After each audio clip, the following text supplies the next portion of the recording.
Hi everyone, I'm Valentina CEO of Red Sentry, and I want to talk today about cyber attacks on the education sector specifically. Now, schools and universities have always been hit hard by hackers, but it seems to be increasing exponentially without much traction on the security side. We just haven't caught up in this sector yet. And the reason is that education has all these challenges like limited budget, limited manpower, a lot of red tape, and at the same time they have access to all of this sensitive information. So they've really just become the perfect target for hackers. You know, there's groups like Vice Society that have emerged that are specifically targeting the education sector. Vice Society just hit the Los Angeles United School District last month.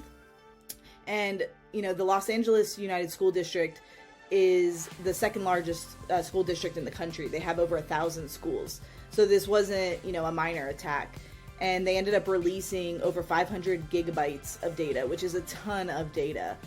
And at the same time, you have, you know, other schools or universities that just can't recover afterward. Lincoln College was hit last year, at the end of last year, and it lasted into March of this year. And they locked out their admissions, their fundraising, a lot of different programs they had. And because they were already struggling from COVID and some other things, they just couldn't recover financially.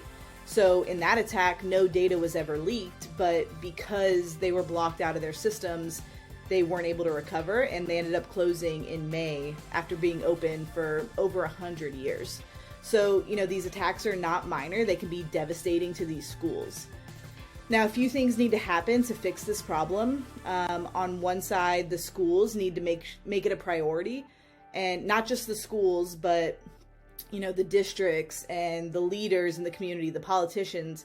Everyone needs to put cybersecurity as more of a priority than it is right now.